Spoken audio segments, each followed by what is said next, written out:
In this video, we explore the most disturbing deaths of tourists in Thailand.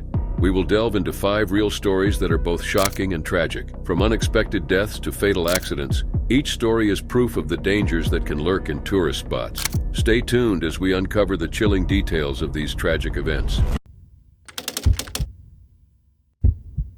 It was May 2, 2024, when South Korean tourist Roh Yui-jong was last seen at a nightclub in Bangkok's bustling Royal City Avenue, RCA district. The 34-year-old, known for his frequent visits to Thailand and his Thai wife, was enjoying the vibrant nightlife when everything took a dark turn. By the next day, Roh had vanished, setting off a chain of events that led to a gruesome discovery and an international manhunt. Roh had arrived in Thailand on April 30th, planning to stay until May 13th. However, his plans were violently disrupted. On May 7th, Roh's mother received a chilling call from an unknown number. The caller demanded 3 million baht, or approximately $100,000, in exchange for Roh's life, claiming he had drowned their drugs. Terrified, she contacted the South Korean embassy in Thailand, which then alerted Thai authorities. Roh's wife, who had last seen him at the nightclub, provided critical information. Surveillance footage revealed Roh leaving the club around 2 a.m. on May 2nd with 2 men. The men were seen guiding Roh into a rented car, a gray Honda City which headed towards Pattaya. This was the last known sighting of Roh alive. By May 4th, Roh's captors had checked into a rented accommodation near the Mabprachon Reservoir in Pattaya. Surveillance footage showed them purchasing a black plastic barrel and ropes. Around 9 p.m. that night, a pickup truck covered with a black cloth left the accommodation, returning an hour later without its ominous cargo. This footage, combined with the ransom call, painted a grim picture for the investigators. On May 11th, police divers searched the Mabprachon Reservoir and discovered a black plastic barrel weighted down with cement. Inside, they found a man's body. Preliminary identification suggested it was Roh, but confirmation would come later through DNA comparison with samples from his family. The investigation intensified. By May 9th, one suspect had fled Thailand, and another was later arrested in Phnom Penh, Cambodia. The third suspect was believed to have crossed into Myanmar illegally. Thai and South Korean police worked tirelessly to track them down. On May 14th, DNA results confirmed the body was indeed Roh Yui-jong.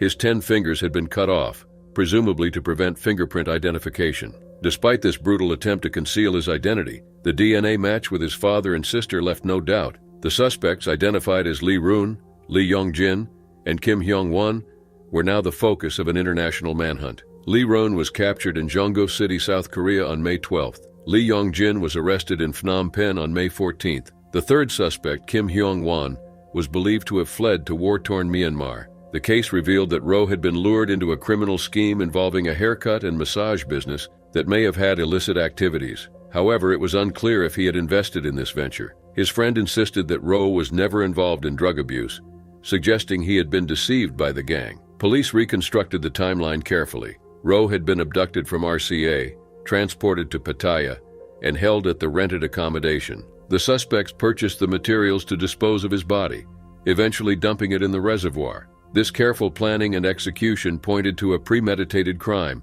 likely driven by financial motives. The international aspect of the case complicated the investigation. Coordination between Thai, South Korean, and Cambodian authorities was crucial. Extradition processes were initiated to bring the suspects back to Thailand to face justice. Interpol red notices were issued for the suspects, ensuring they would be apprehended if they attempted to enter other countries. Despite the arrest, the motive behind Roh's murder remained unclear. The suspects faced charges of premeditated murder, illegal detention, and concealing a body. Thai police continued to gather evidence, including testimonies from witnesses and CCTV footage, to build a robust case. The discovery of Roh's body in such a gruesome manner shocked both Thailand and South Korea. It highlighted the dangers of falling into the traps set by criminal gangs and the extreme measures these criminals would take to cover their tracks. The case also underscored the importance of international cooperation in solving crimes that cross borders.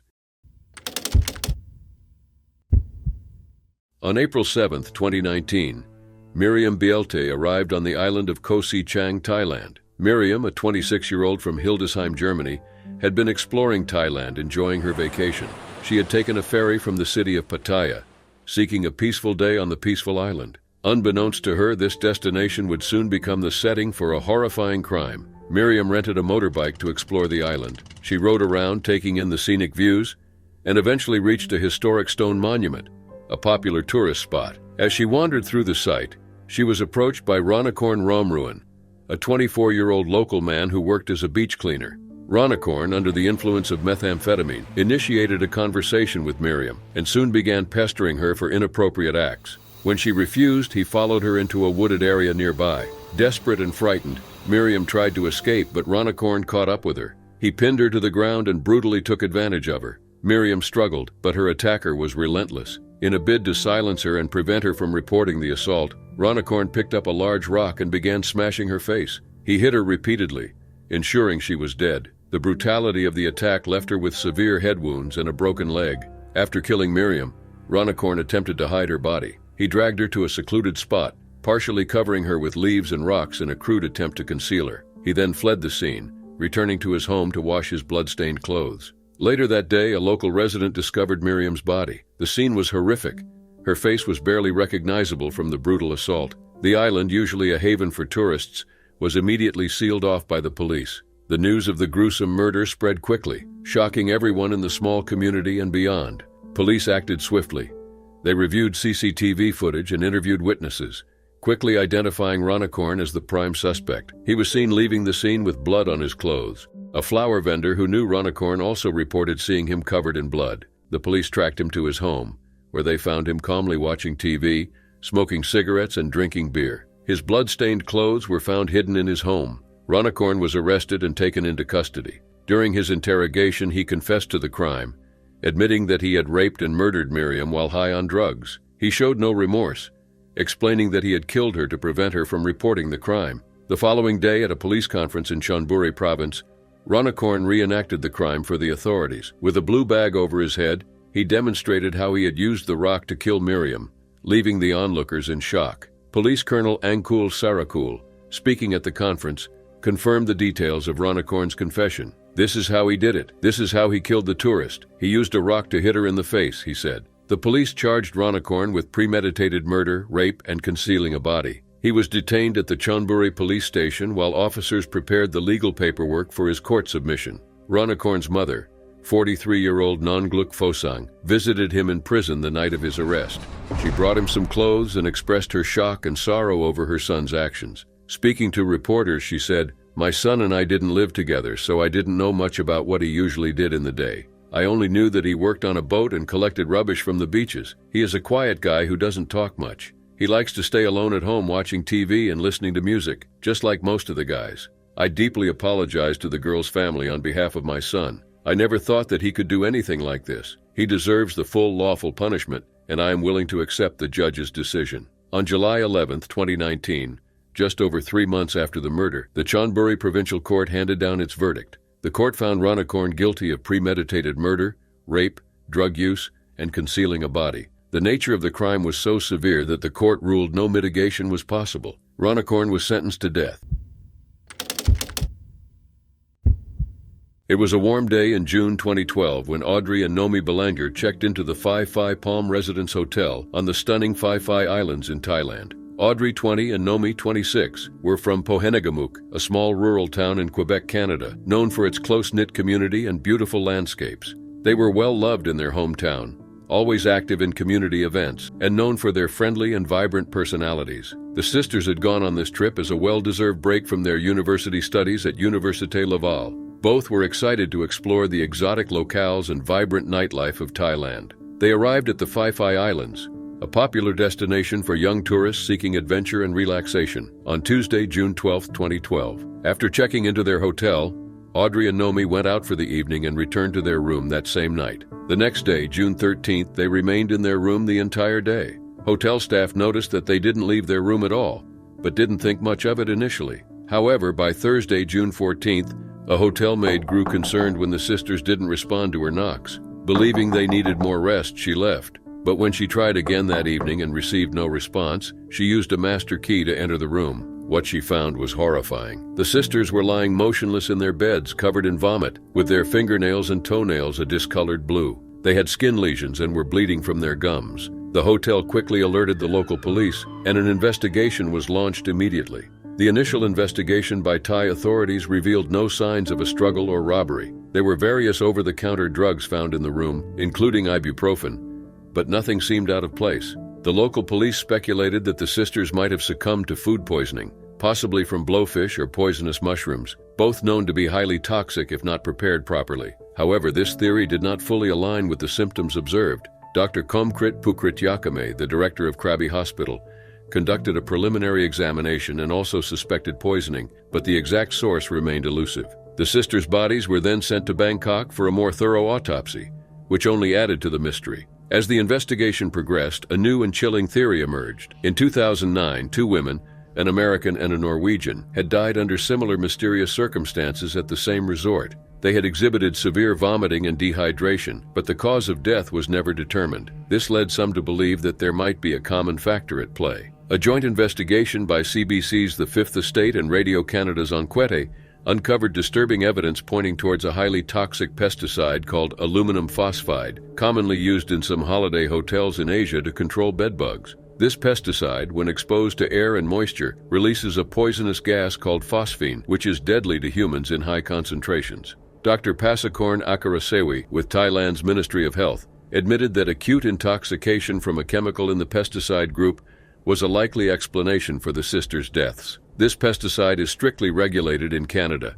but its use in Thailand, particularly in hotels, is not as tightly controlled, despite official prohibitions. Despite these findings, the exact cause of death remained undetermined for a long time. The initial autopsies conducted in Bangkok 4 days after the deaths showed no traces of violence or trauma, but both sisters had been vomiting heavily. Thai pathologists concluded that insect repellent DEET might have been responsible, but Canadian coroner René Roussel later disagreed, stating that the concentration of DEET found was not toxic. Roussel's final report, released after extensive testing and investigation, pointed towards phosphine gas as the probable cause of death. This conclusion was supported by similar cases in Alberta, Canada, where 2 children had died from exposure to phosphine gas used to control bedbugs. Back in Pohinagamuk, the news of Audrey and Nomi's deaths shocked the people. The sisters were well known and loved by everyone in the town. The deaths of Audrey and Nomi Belanger remain a tragic mystery. While the theory of phosphine gas poisoning is compelling,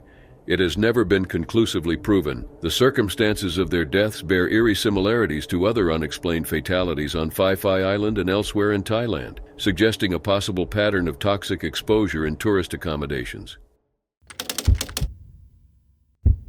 On March 20, 2024, Ryan Joseph Ralph and his girlfriend Shona Morgan boarded an overnight train in Bangkok. They were excited, ready for their journey to Koh Tao Island, known as Death Island due to its notorious history. This trip was special for Ryan's 24th birthday. Shona, a 22-year-old from Northern Ireland, had flown to Thailand to celebrate with Ryan, who had been traveling there since February 17th. The train had old, outdated carriages with many lacking doors or barriers. A couple of hours into the journey, Ryan left Shona to rest while he went for a cigarette at the end of the carriage. Ryan reached the end of the carriage. Standing there with a cigarette in hand, he found himself at the open end of the carriage, where no door separated him from the tracks below. It was a precarious position, but Ryan was seeking a moment of solitude. He leaned out slightly, savoring the blend of the cool night air and the drifting cigarette smoke. Suddenly, the train jolted. Ryan lost his balance and fell from the open carriage. The train's speed and the rough ground caused him to be pulled briefly along the tracks. He tried to protect himself, but the force was too strong.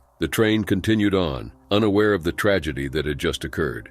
The next day, March 21st, at Chet Samian railway station in Ratchaburi province, a Cambodian rail worker named Michaela made a terrifying discovery. During his break, he often slept under the platform. This time, he saw a body lying in the dirt. At first, he thought it was someone sleeping. As he got closer, he realized the person wasn't breathing. Panicked, Michaela ran to inform his supervisor. The body was identified as Ryan Joseph Ralph. He was found shirtless, wearing brown shorts and a necklace. Severe injuries marked both of his legs. In his pocket, police found a wallet with various documents and Thai banknotes. From the preliminary investigation, there were no signs of assault. Police believed Ryan had been dead for at least 5 hours. Ryan's girlfriend, Shona, had woken up an hour after he left for his cigarette. She was immediately worried when she couldn't find him. She searched the train, her heart pounding, but there was no sign of Ryan. Desperate, she disembarked at the next station and reported him missing to the local police around 10:30 p.m. Authorities launched a search, using the GPS tracker on Ryan's phone to scour a 30-kilometer stretch of tracks from Klong Bang Tan railway station to Ban Kluai railway station. Despite their efforts, they couldn't locate him that night. The following morning, Photheram police station officers received a report about a foreigner's body found under the platform at Chet Samian railway station. When police arrived at the scene, they saw dried blood on the side of the platform in the gravel. In the gap under the platform, Ryan's body lay sprawled in the dirt. Nearby were his headphones, smartphone, and sandals. The area was poorly lit, and the platform was only about 50 centimeters from the train tracks, a dangerous proximity for any moving train. Ryan's body was taken to the Forensic Institute for a post-mortem examination. The details were sent to the Canadian Embassy to inform his relatives of his death. Shona was devastated. Her birthday celebration for Ryan had turned into a nightmare. She had come to Thailand to make happy memories, but instead she was left with the pain of losing her boyfriend in such a tragic way. The dream trip to Koh Tao Island, known for its beautiful beaches but also for its dark history, had ended in sorrow. At around 11:30 a.m. on August 3, 2021, 57-year-old Nicole Sylvain-Weiskopf was last seen on CCTV footage walking alone past Aoyan Beach in Phuket, Thailand. The footage showed her heading towards the Aoyan waterfall, a popular but secluded spot on the island. Nicole, a Swiss national, was the deputy protocol chief of the Federal Assembly of Switzerland and had arrived in Phuket on July 13th as part of the Phuket Sandbox program, which allowed vaccinated tourists to visit without quarantine. At 1:30 p.m. on August 5th, 2 days after she was last seen, local authorities received a report of a body discovered near the Aoyan waterfall. The body, found face down in a rock crevice and covered with a black sheet, was soon identified as Nicole Sylvain-Weiskopf.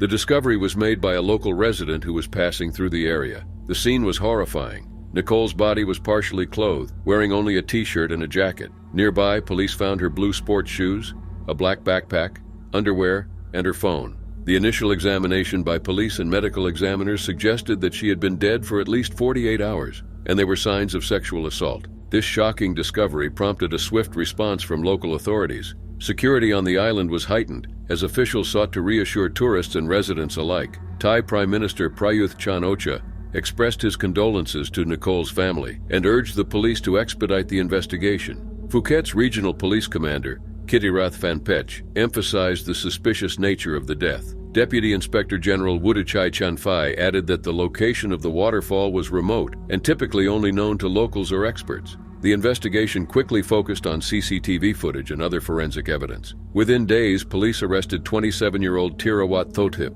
a local man living in Phuket. Thothip, who was unemployed due to the pandemic, confessed to the crime during a police press conference. Tirawat explained that on August 3rd, he had gone into the forest near the waterfall to search for wild orchids to sell. As he was leaving the area, he saw Nicole sitting by the waterfall, dipping her feet in the water. Tirawat admitted that the sight of Nicole aroused him, and he decided to approach her with the intent to take advantage of her. He described how he grabbed Nicole from behind, placing her in a chokehold. Nicole struggled and tried to call for help, but Tirawat pushed her head under the water to silence her. He held her there until she stopped moving. Afterward, he dragged her body to the shore, removed her shorts and underwear, but then lost his sexual desire upon seeing her lifeless body. In a panic, he covered her with a black plastic sheet he found nearby and took 300 baht, approximately 6 pounds, from her backpack before leaving the scene. Tirawat's confession matched the evidence found at the scene and the timeline established by the CCTV footage. The footage had shown Tirawat arriving at the waterfall on his red motorbike at around 10:01 a.m. and leaving at 1:06 p.m., roughly the time Nicole was last seen alive. In the days following the discovery of Nicole's body, Thai authorities held a memorial service at Dusit Thani Laguna in Phuket. Phuket Governor Narong Woon-Chew spoke at the vigil, expressing the community's grief and their commitment to ensuring the safety of tourists. Swiss embassy officials and local residents joined in laying flowers in Nicole's memory. On August 7, 2021, Tirawat was officially charged with murder and robbery causing death. The case moved swiftly through the Thai judicial system. On March 14, 2022, the Phuket Provincial Court sentenced Tirawat to death for the murder of Nicole Sylvain-Weiskopf. However, considering his full confession and cooperation with the police, his sentence was commuted to life imprisonment. The court's judgment was watched online by Nicole's husband and son from Switzerland. They expressed their gratitude to the Thai police and judicial system for bringing the killer to justice. Despite the tragedy, the Phuket Sandbox program continued, as it was crucial for Thailand's recovering tourism industry, which had been severely affected by the COVID-19 pandemic. The program, which began in July 2021, had brought in significant revenue and saw a steady flow of tourists from various countries.